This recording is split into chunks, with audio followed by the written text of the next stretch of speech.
बिस्मिल्लाहिर्रहमानिर्रहीम अस्सलाम वालेकुम। आज का हमारा टॉपिक है graph. Data structure and algorithm में ग्राफ एक नॉन लीनियर डेटा स्ट्रक्चर है। लीनियर डेटा स्ट्रक्चर्स में एरे, लिंक्ड लिस्ट टाइप की चीज़ें आ जाती हैं और जो नॉन लीनियर डेटा स्ट्रक्चर्स है उसके अंदर ट्रीज, ग्राफ्स, इस तरह की चीज़ें आ जाती हैं। अब अगर हम लोग इस पिक्चर को गौर से देखें तो इससे हमें ग्राफ की डेफिनेशन बहुत आराम से पता लग रही है। ग्राफ की डेफिनेशन डीएसए में है collection of nodes connected through edges. अब इसके अंदर ये 1 2 3 4 5 6 ये सारी नोड्स हैं और ये जो एजेस हैं ये वो लाइंस हैं जो कि इन नोड्स को आपस में कनेक्ट कर रही हैं। अब हम एक ग्राफ को किस तरह रिप्रेजेंट कर सकते हैं? 3 तरीके हैं किसी भी ग्राफ को रिप्रेजेंट करने के। Set representation, adjacency list representation and adjacency matrix representation. जो सेट रिप्रेजेंटेशन है उसके अंदर हम सिंपली क्या करते हैं, जो नोड्स होते हैं उनको एक सेट में लिख देते हैं और जो एजेस हैं उनको एक सेट में लिख देते हैं। लेट्स सपोज अगर हम यही वाला ग्राफ ले लेते हैं, इस ग्राफ का नाम जी रख दिया मैंने, तो इसके जो नोड्स हैं वो क्या हैं? 1 2 3 4 5। तो नोड्स ऑफ जी का सेट क्या बन रहा है? वही बन रहा है 1 2 3 4 5।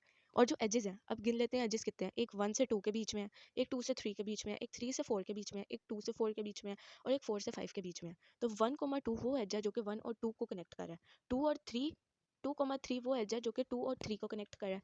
3 4 वो एज है जो कि 3 और 4 को कनेक्ट कर रहा है। इसी तरह बाकी एजेस भी हैं। तो इस तरह हम सेट रिप्रेजेंटेशन के जरिए किसी भी ग्राफ को रिप्रेजेंट कर सकते हैं। अब एडजेसेंसी लिस्ट क्या होती है? एडजेसेंसी लिस्ट एक ऐसी लिस्ट है, वो भी ग्राफ को रिप्रेजेंट करती है उसके कनेक्शन से, डायरेक्ट कनेक्शंस। जैसे 1 जो नोड है इस पिक्चर में अगर आप देखें, जो नोड 1 है वो सिंपली सिर्फ नोड 2 से कनेक्टेड है। तो साइड पे जो मैंने लिस्ट्स बनाई हुई हैं उसके अंदर नोड 1 को मैंने डायरेक्टली नोड 2 से लिंक किया हुआ है। इसी तरह जो नोड 2 है वो आगे 3 और 4 से डायरेक्टली लिंक्ड है। तो 3 और 4 को भी मैंने 2 की लिस्ट में शामिल कर दिया। 2 के बाद 3 के बाद 4। उसके बाद जो 3 हमारे पास आती है, जो 3 है हमारे पास, उसको वो डायरेक्टली कनेक्टेड है 2 से और 4 से, 2 से और 4 से। अब जो 2 और 4 है उसको मैंने यहाँ पर देखें आराम से सारा लिस्ट कर दिया। अब जो हमारे पास 4 है वो 2 और 3 से कनेक्टेड है, उसको वैसे लिस्ट बना दिया। और जो 5 है वो सिर्फ 4 से कनेक्टेड है, तो उसको सिर्फ 4 से कनेक्ट शो कर दिया, कनेक्शन उसका शो कर दिया। अब एडजेसेंसी मैट्रिक्स क्या होती है? उसके अंदर हम क्या करते हैं, ये जो हमारे पास रोज और कॉलम्स में मैंने ये जो सारे लिखे हुए ना 1 2 3 4 5, इसी तरह यहाँ पर भी ये 1 ये 2, इसी तरह 3 4 और 5, ये मैंने रोज और कॉलम में इस तरह लिख दी हैं और इसके अंदर एक ग्रिड टाइप की जगह बन जाती है।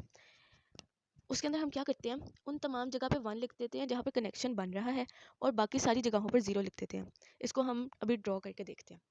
एडजेसेंसी मैट्रिक्स वो कुछ इस तरह से होता है, जैसे अगर हम कोई भी ग्राफ ले लेते हैं जिसमें कुछ इस तरह से नोड्स बनी हुई हैं 1 2 3 4 और 5। हमारे पास 5 नोड्स हैं, हम 5 रोज बना देंगे। इसी तरह हमारे पास 5 ही कॉलम्स होंगी।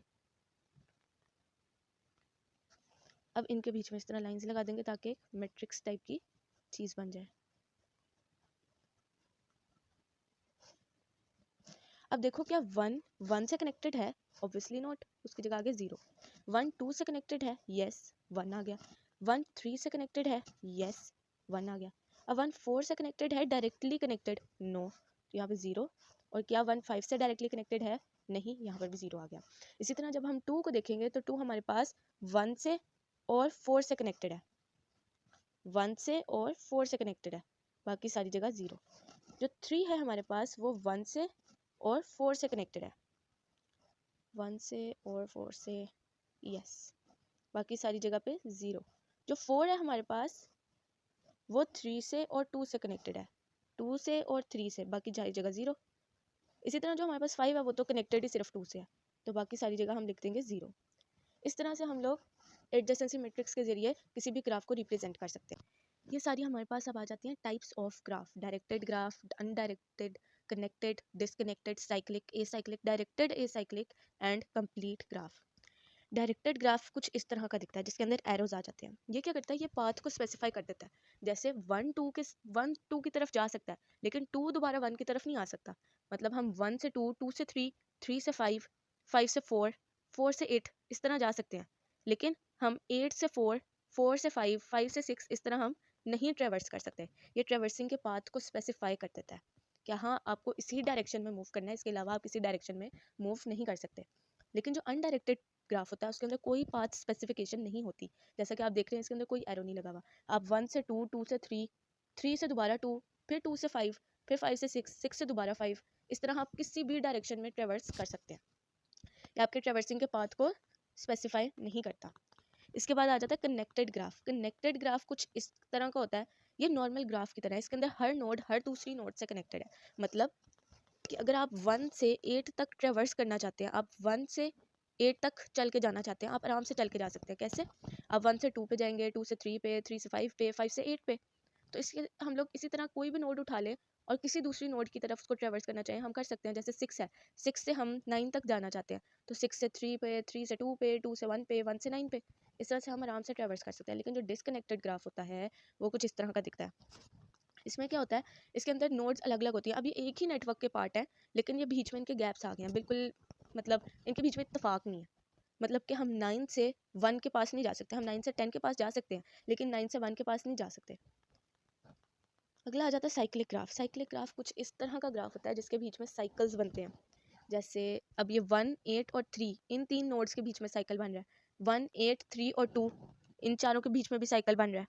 3, 7, 4, इनके बीच में भी साइकिल बन रहा है। ये साइकिल इस तरह का होता है कि हम लोग जिस नोड से शुरू करते हैं ना, उसी नोड पे दोबारा भी पहुंच सकते हैं। जैसे 1 से अगर शुरू किया, 1 से 2 पे गए, 2 से 3 पे गए, 3 से 8 पे, 8 से दोबारा 1 पे, दोबारा से 1 आ गया, मतलब ये साइकिल कंप्लीट हो गया। ये साइक्लिक ग्राफ है।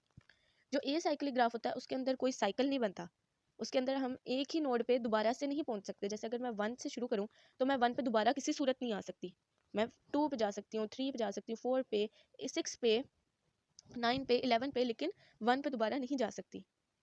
डायरेक्टेड एसाइक्लिक ग्राफ, इसके नाम से पता लग रहा है ये ऐसा एसाइक्लिक ग्राफ है जो कि डायरेक्टेड है। मतलब डायरेक्टेड ग्राफ और एसाइक्लिक ग्राफ इन तीनों के बीच का मिलाप है। इसके अंदर हम लोग डायरेक्शन को भी स्पेसिफाई कर देते हैं और उनके बीच में कोई साइकिल भी नहीं बनता। इसके बाद आ जाता है कंप्लीट ग्राफ। कंप्लीट ग्राफ एक ऐसा ग्राफ होता है जिसका हर एक नोड बाकी तमाम नोड से कनेक्टेड है। जैसे अगर हम इस वाले ग्राफ को ले लें, इस वाले को, उसमें क्या है, 1 4 से भी कनेक्टेड है, 2 से भी, 3 से भी। 4 को उठा लें, 4 1 से भी कनेक्टेड है, 2 से भी, 3 से भी। 3 को उठा लें, वो 2 4 1 तीनों से कनेक्टेड है। इसी तरह अगर हम ये वाला ग्राफ ले लें, इसमें भी ऐसे ही है, हर नोड हर दूसरी नोड से कनेक्टेड है। तो ऐसा ग्राफ जिसके अंदर हर एक नोड बाकी तमाम नोड से कनेक्टेड हो, उसको हम कंप्लीट ग्राफ कहते हैं। इन डिग्री और आउट डिग्री, ये डायरेक्टेड ग्राफ की फीचर्स हैं। ये ऐसा होता है कि इन डिग्री का मतलब होता है कितनी डायरेक्शंस, कितनी नोड्स किसी एक नोड के पास आ रही हैं, और आउट डिग्री होती है कितनी नोड्स किसी एक नोड से दूर जा रही हैं। मतलब अगर हमारे पास 1 है, 1 के पास तो कोई भी एरो नहीं है, सारे एरोज 1 से दूर जा रहे हैं। एक 7 की तरफ जा रहा है, एक 6 की तरफ, एक 2 की तरफ। तो 1 का जो आउट डिग्री है वो 3 है, लेकिन इन डिग्री उसका 0 है। इन डिग्री अगर हम 5 वाली नोड का देखें तो इसका इन डिग्री 2 है, क्योंकि 6 इसकी तरफ आ रहा है, 3 भी इसकी तरफ आ रहा है, और आउट डिग्री इसका 1 है क्योंकि 4 इससे दूर जा रहा है।